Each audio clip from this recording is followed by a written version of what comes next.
এবার শিখ সম্প্রদায়কে অপমানের অভিযোগ উঠল সুকান্তের বিরুদ্ধে। অনিচ্ছা ভুল দাবি বঙ্গ বিজেপির সভাপতির। বালুরঘাটে সাংসদের বিরুদ্ধে তোপ দিয়েছে তৃণমূল, যদিও এবার এই ইস্যুতে ক্ষমা চাইলেন সুকান্ত মজুমদার।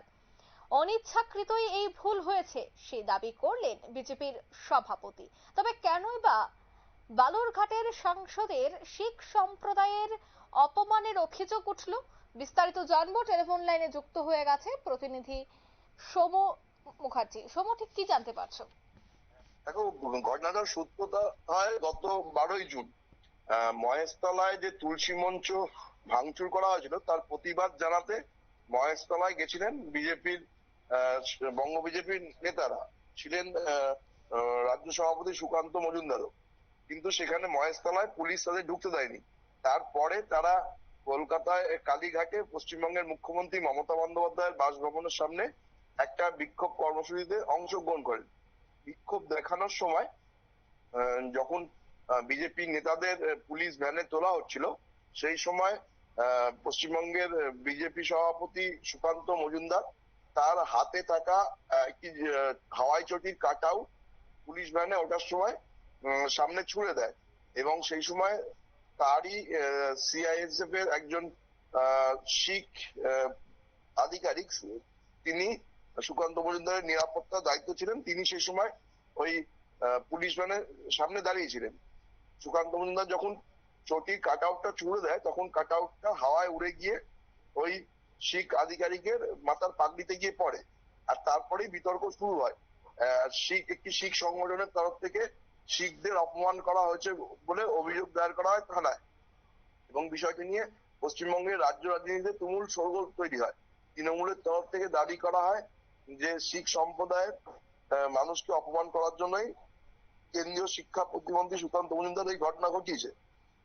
বিষয়টি নিয়ে তুমুল বিতর্ক তৈরি হয়েছিল। জানা গেছিল যে দিল্লির কেন্দ্রীয় নেতৃত্ব এই ব্যাপারটা নিয়ে সুকান্ত বাবুকে ক্ষমা চাইবার নির্দেশ দিয়েছে। আর তারপরেই আজকে নিজের এক্স হ্যান্ডেল থেকে সুকান্ত মজুমদার ক্ষমা চেয়ে পোস্ট করেন যে গত 12ই জুন কলকাতার কালীঘাটে পশ্চিমবঙ্গের মুখ্যমন্ত্রী মমতা বন্দ্যোপাধ্যায়ের বাসভবনের সামনে একটা বিক্ষোভ কর্মসূচিতে অংশগ্রহণের সময় কলকাতা পুলিশ আমাকে সহ বিজেপির অন্যান্য রাজ্য নেতৃত্ব ও কার্যকর্তাদের আটক করে বলপূর্বক বিজনমানে তুলছিল। সেই সময় উত্তেজনার বশে পুলিশের উদ্দেশ্যে একটি চোরা প্লাকার্ড দুর্ঘটনাবশত আমার নিরাপত্তার দায়িত্বে থাকা শিখ ধর্মাবলম্বী সিআইএসএফ কর্মীর পবিত্র পাগড়ির উপর পড়ে। এই অনিশ্চিত ঘটনায় কোনো শিখ ভাই বোনের যদি ধর্মীয় অনুভূতিতে আঘাত লেগে থাকে, তাহলে আমি তাদের কাছে আন্তরিক ক্ষমা প্রার্থনা করছি। এটি তিনি পোস্ট করার পরেই তৃণমূলের তরফ থেকে অভিযোগ করা হয় যে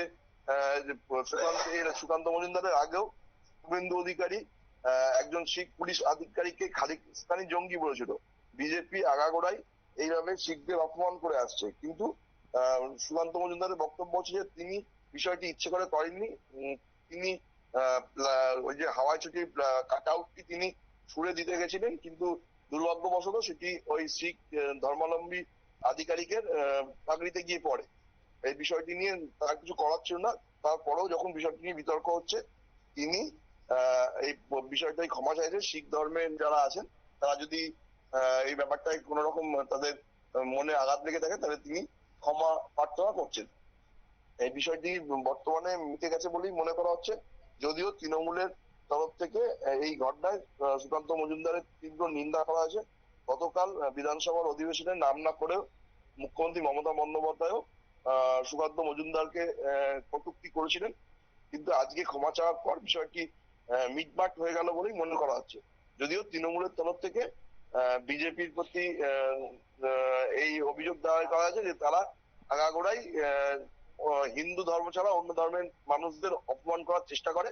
সুকান্ত মজুমদারের ঘটনা তারই প্রমাণ। অঙ্কিতা, ধন্যবাদ। অর্থাৎ সুকান্ত মজুমদারের এই বক্তব্য আর তাতেই নাকি ধর্মীয় ভাবাবেগে আঘাত, এমনটাই অভিযোগ তৃণমূলের। যদিও এই বিষয়টা নিয়ে এবার ক্ষমা চাইলেন বঙ্গ বিজেপির সভাপতি সুকান্ত মজুমদার।